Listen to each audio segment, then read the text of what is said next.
Norton's theorem. Find the current through 3 ohms for the circuit. So since we have diagram here, so we can solve, if we redraw that diagram, we have Rn is equal to 5 ohms plus 4 ohms parallel 2 ohms.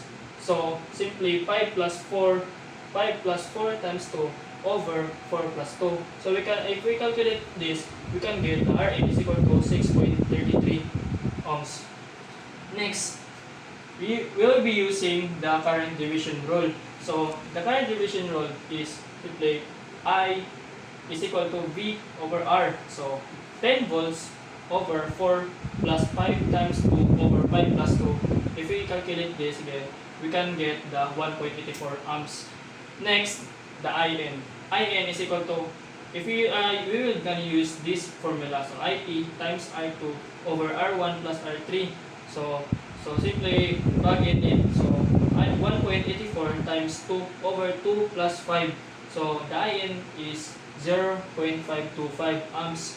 So next is we're gonna, since we have Rn here and IN, so we can calculate already the IL. So using this formula, IN times Rn over Rn plus RL. So IL is equal to we can just plug in the diagram here. So 0.525 times 6.33 over 6.33 plus 3. So the IL total now is 0.356 amperes.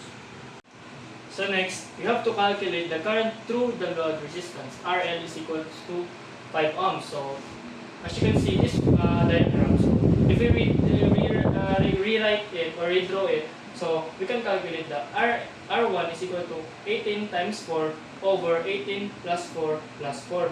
So the R1 now, if we calculate this, so the total is 7.27 ohms. So next is we're gonna calculate the I1, which is this formula. So I1 is equal to V over R1. So I1 is equal to 20 over 7.27. So the total now of I1 is simply 2.75 amps.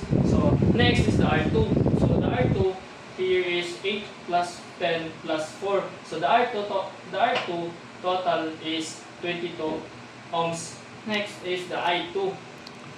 So I2 is equal to 4 times I1 over R2. So I2 is equal to 4 times 2.75, which is this 2.75 amps over 22. So the total, if you calculate this, I2 is equal to 0.5 amperes.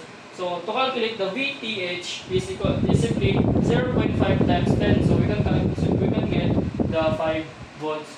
So last is we're gonna calculate the RTH is equal to 4 times 4 over 8 plus 10 plus 8 to 10 I2 parallel 10. So simply equals to 2 plus 8 parallel to 10. So equals 10 times 10 over 10 plus 10. So we can, if we calculate this, 10 times 10 over 10 plus 10, the RTH now is 5 ohms. So next is the IL is equal to 5 over 5 plus 5. So the total here is simply 0.5 amps.